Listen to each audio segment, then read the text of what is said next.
Welcome to Prepping for the Sharks. Today we're discussing one of the 5 components of building your business. You could be pitching for investors in your business or introducing your product or just looking to grow or improve your existing business. We want to help you survive the shark-infested waters. As a participant, you'll benefit from our mentorship instead of being eaten alive. The 5 areas to highlight in your presentation are, first, your business, the problem you solve, the value you provide, and the urgency to have it. 2, your market, who needs your product or service and who competes with you.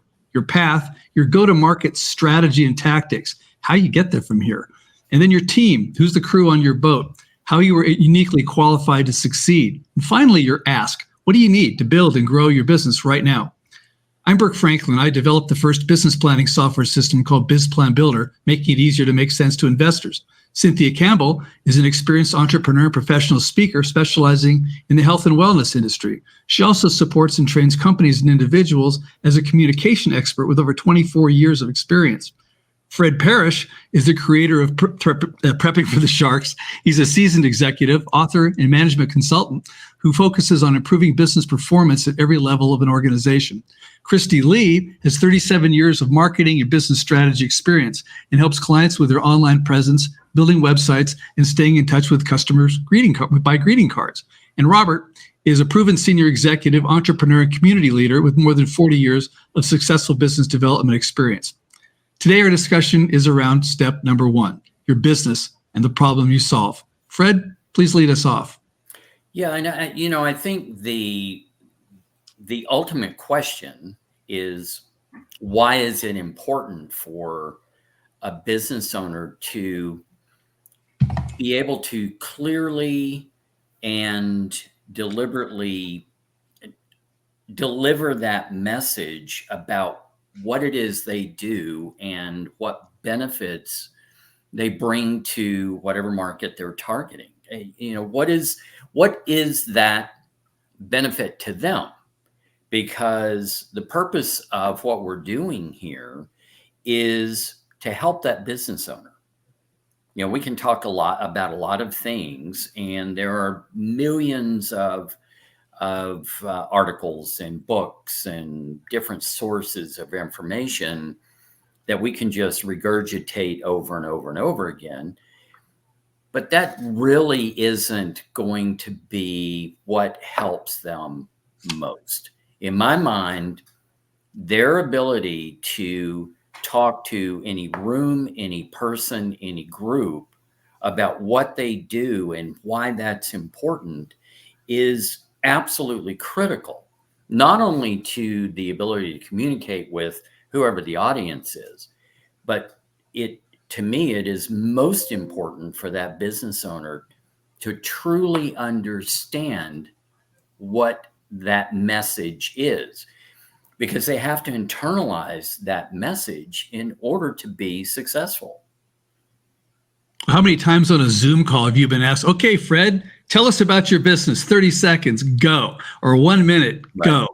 And I come up with something new every single time. And sometimes I try to write it down and then it sounds really canned. And it's got to be something that I can just enthusiastically speak. Or if you stand up in a chamber of commerce meeting, you're standing in front of 100 people, you got the microphone and you got magical 30 seconds and you need to nail it.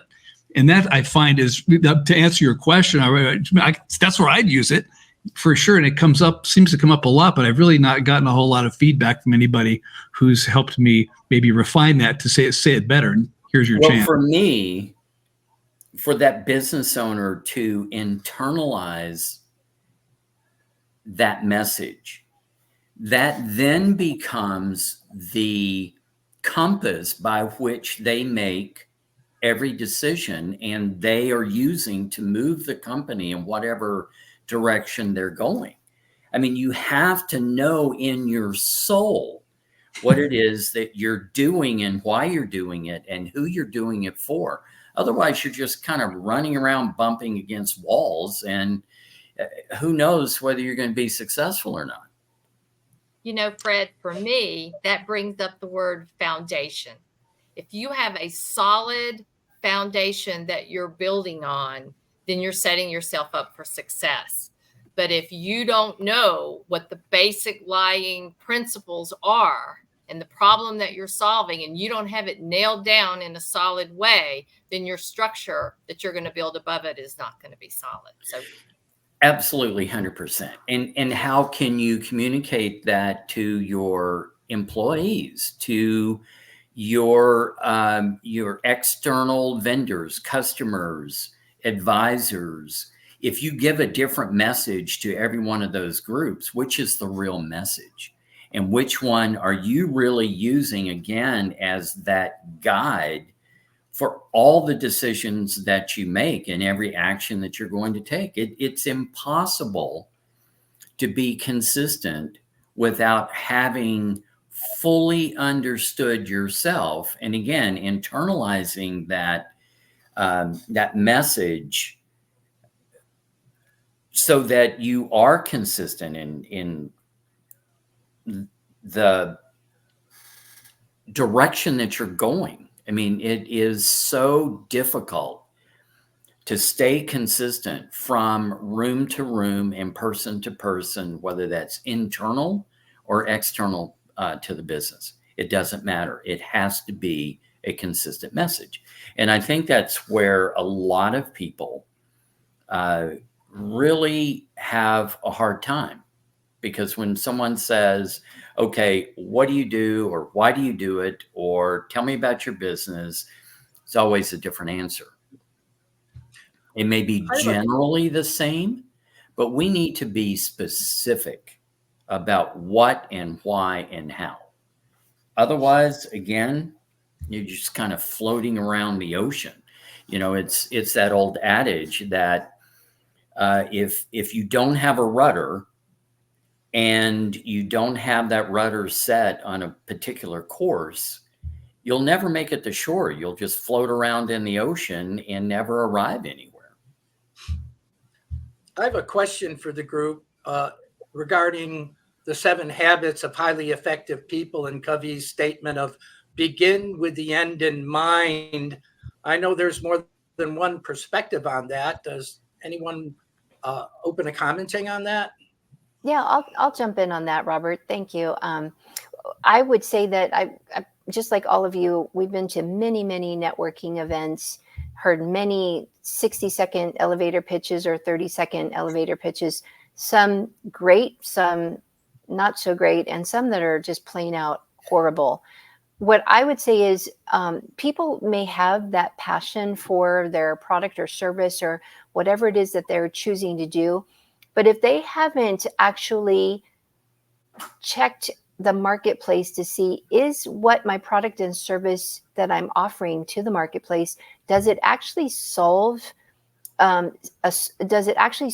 problem that the marketplace has and acknowledges that they once solved?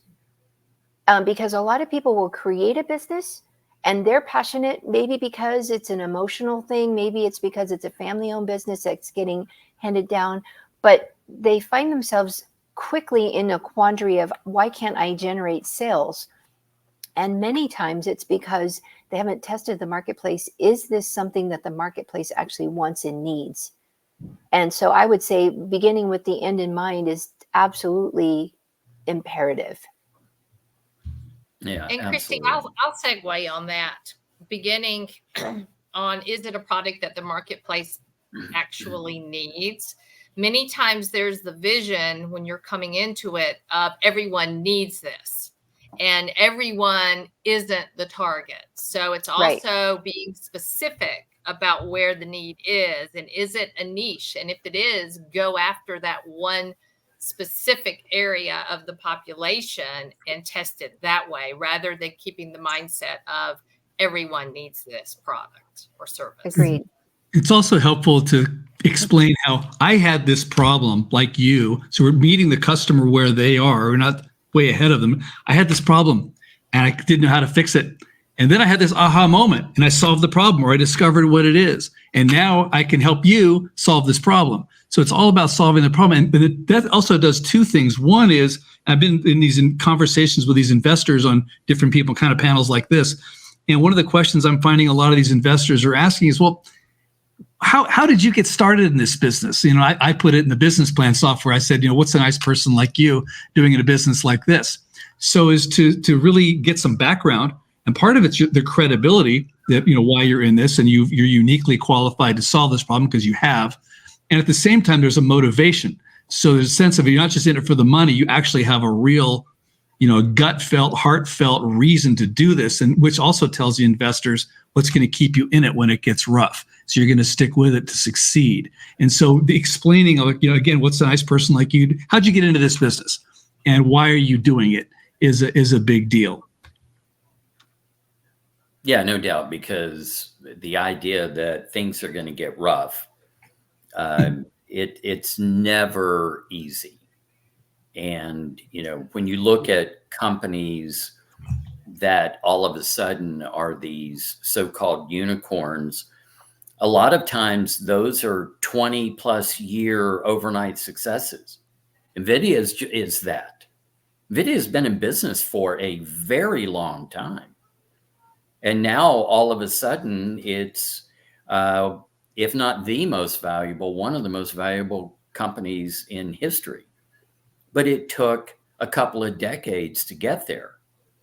And you've got to have some serious staying power. You've got to have that mental toughness and, you know, just the endurance to go through all of that, because it is brutal.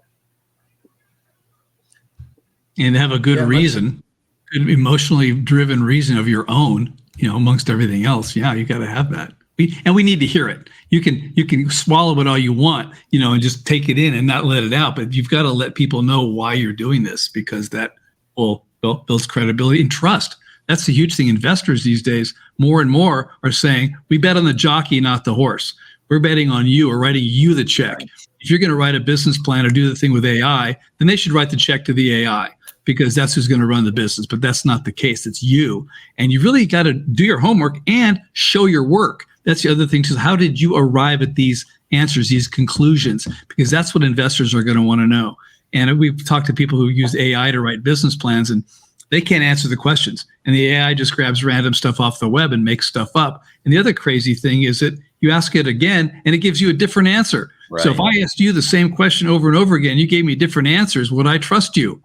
I don't think so. Anyway, but that's what you're writing the check to you. And so you need to give us that heartfelt, I'm doing this thing. Yeah, the purpose and meaning is a key, not only for life, but for business. And what's your true passion and enthusiasm? And does it translate as you present? Anything else we need to say about the business? We've been at 13 magical minutes here. Hopefully we've introduced some ideas and given you some things to think about as you present your business, whether you do it with us on the show or do it standing up in front of your Chamber of Commerce or on Zoom, wherever you are.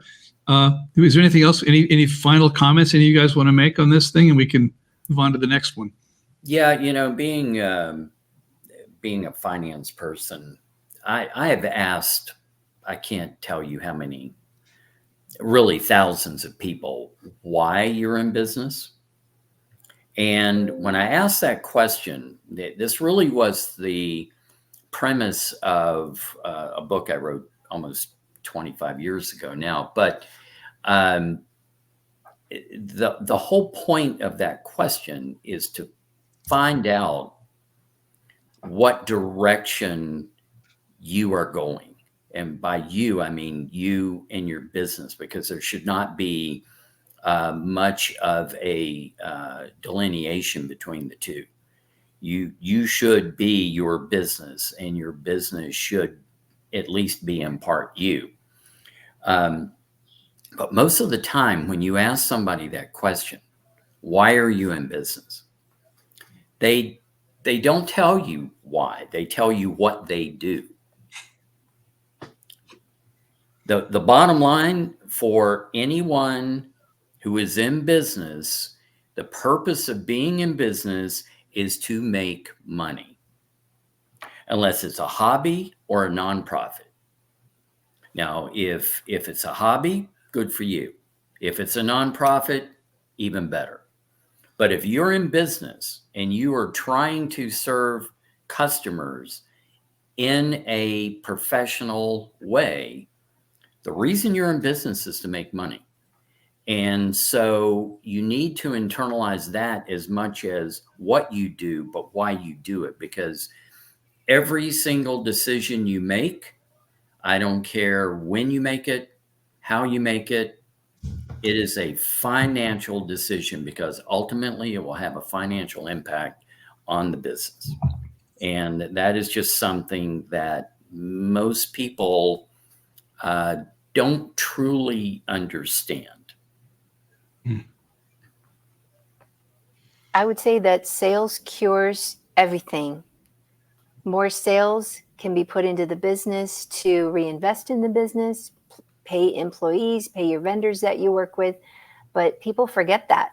I think that they keep working, on their business instead of like in the business trying to figure out how to generate more sales. So I think that's a great point, Fred. Yeah, that's the old E-Myth philosophy, right? And, most of us know Michael Gerber pretty well. So yeah, that is absolutely true. Also, there's so much around that. We can get into that in a different at a different time, but that is so true. And Burke, why don't you share with our listeners how to actually stay in touch with us and the bonus that we'd love to offer? Yeah. So if you haven't already, please remember to go to preppingforthesharks.com and opt in for our free preparing for your perfect pitch template. It's right there on the homepage. That way you'll get that template. It's all kind of a ritual preparing you to speak on a Zoom call or speak in public and just make sure everything works and you're ready to go. Nothing's going to go wrong. Failure is not an option. So make sure and then you'll make sure you receive our invites to future shows, and you can learn more and listen to us. And we want to interact with you as well. So and at the same time, you can also apply to present on Prepping for the Sharks because that's what it's all about. Until next time, thanks for watching.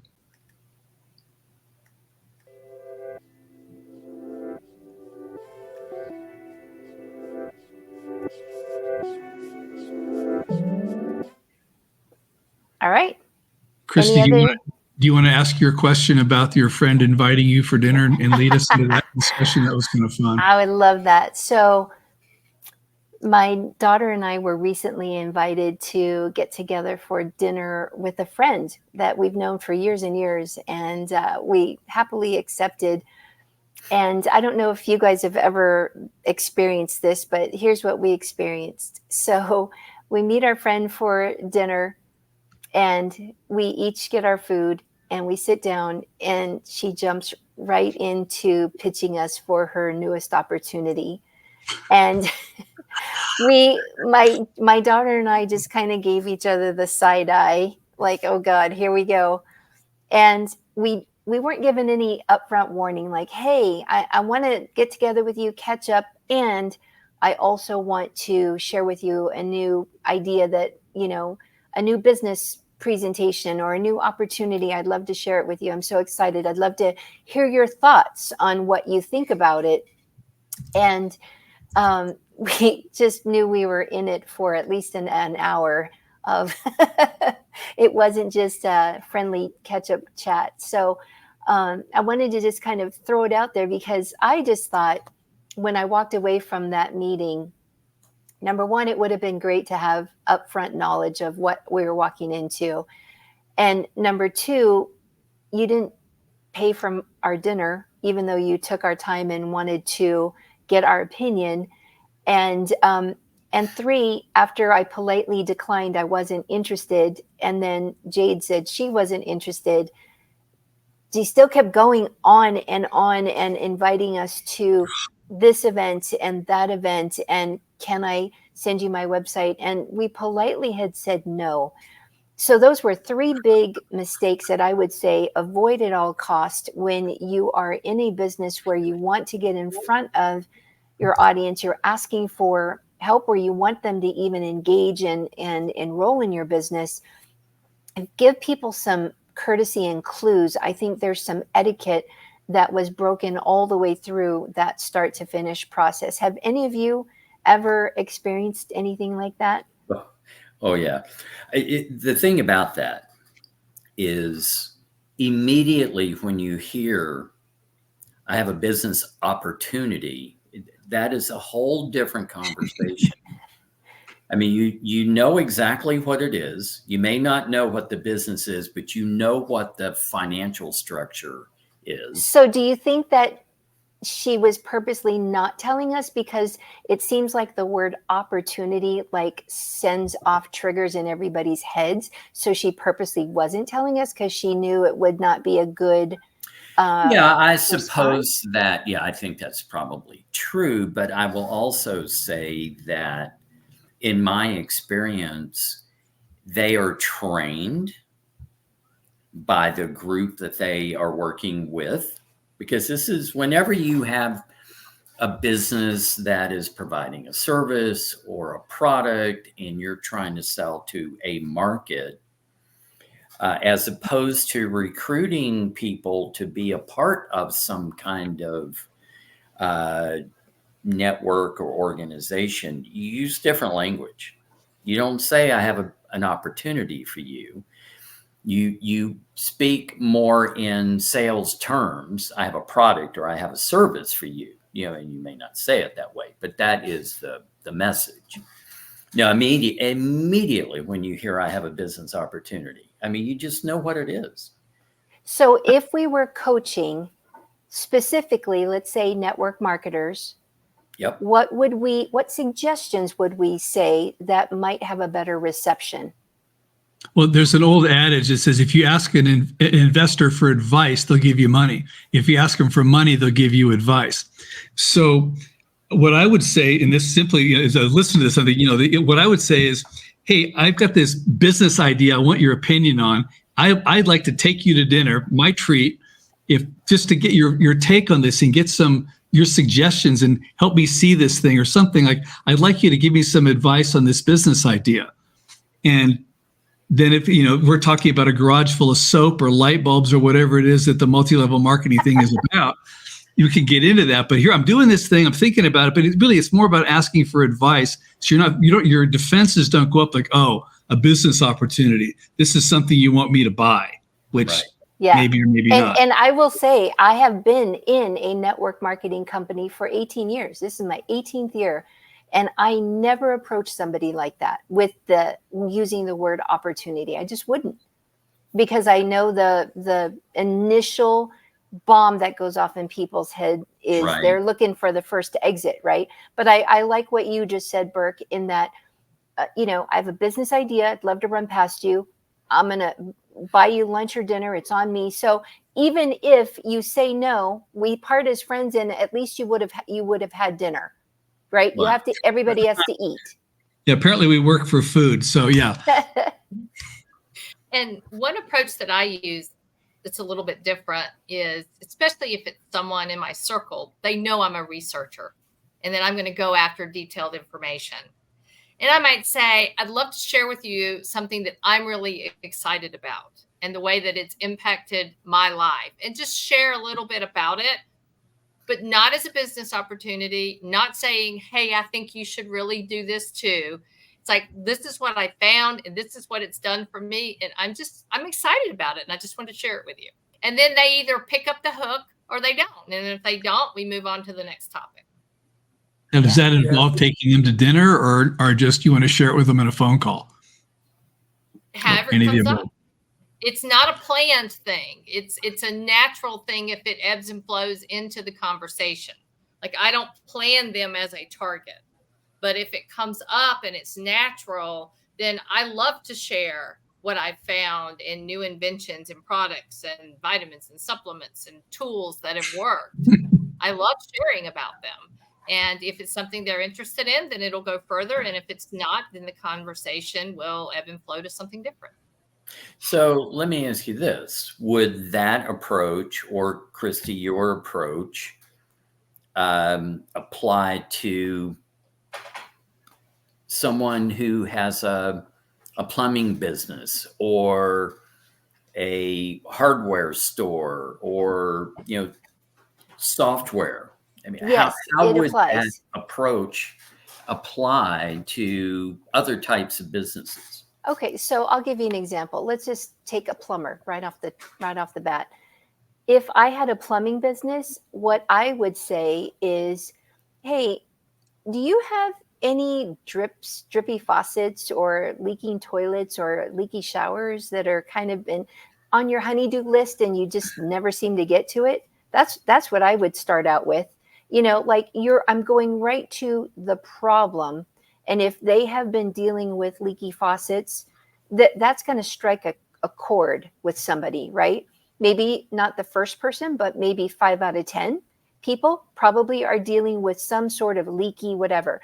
If they're in the east part of our country and it's wintertime, are they checking their pipes for potential breakage during really cold snowy season that they need to prepare for? Do they have an extra cabin in a cold area that pipes might leak or burst because of non-use? That's the way I would approach it. Same with any other product or service business.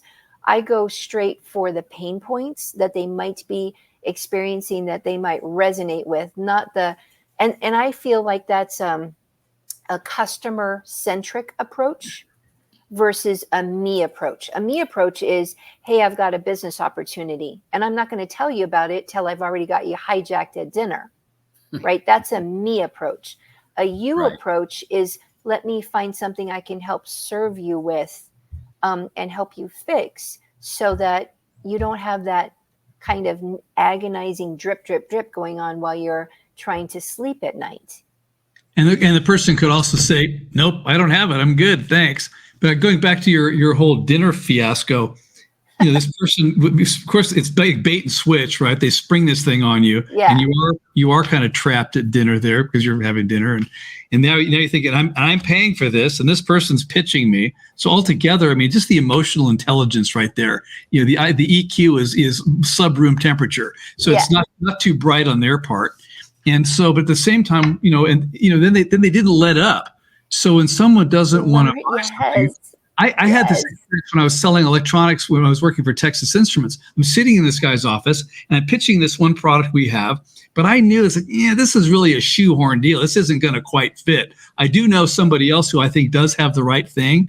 I said, I just stopped. I said, I'm pitching you too hard. This product really isn't right for you, but I tell you what, call this guy over here. I think they got the thing you're really looking for. And I felt relieved. He was relieved. And you know what happened? 2 weeks later, the guy calls up and gives me a $50,000 order because he trusted me. Exactly. The So respect it's order goes to build some trust and not do this bait and switch thing, because now people are going to avoid you if you just say, I got a business opportunity and let's go to dinner. No. And even then at dinner, when you pitch the business opportunity, the person goes, I don't want to do this. You go, hey, cool. No worries. What do you think of the idea? Or do you know somebody else who'd be interested in doing something like that? Which might be a possibility, but get real and get back to your relationship with your friend and stop trying to sell them the thing. Agreed. Because to your point, you had that trust factor going and you ended up earning that $50,000 order. And she was trying, even after we said no, she was asking us who we thought could join her team. And we're looking at her pitch and everything that's included. And we're going, I don't know if I'd feel comfortable like even referring somebody to be on your team because of the way that you're going about it. Yeah. But listen, I see that we're at the top of the hour. So Burke, do you want to close us out? Yeah, I was just going to say the last thing about the call you're going to get next is from that friend you referred them to. Exactly. Thanks. Why'd you refer this knucklehead to me? You're just, and now you've blown it with them. So, it's just, you say don't refer anybody. Anyway, that's enough of that. So do we have these impromptu conversations? Somebody will ask a question. We'll just start talking about it. And I think we find that they're really, first, they're fun for us to talk about. At the same time, they're useful conversations because you've got 5 people with ideas of how to deal with some of these weird things that happen in business. And there's all kinds of stuff. It seems to be a bottomless pit of opportunities to talk about things and how to address them, and really to learn how to deal with these things. Because like Fred said earlier, stuff goes wrong, things get tough. We got to do things, and we got to work around things. And I think we have a lot of conversations where all of us, everybody here has been in business 30, 40 years. And so we've seen, I won't say we've seen it all, because that seems to be a bad omen to say that, because you'll see something weird or new. But anyway, come back. We'll have a lot of these conversations, and we'll see you next time.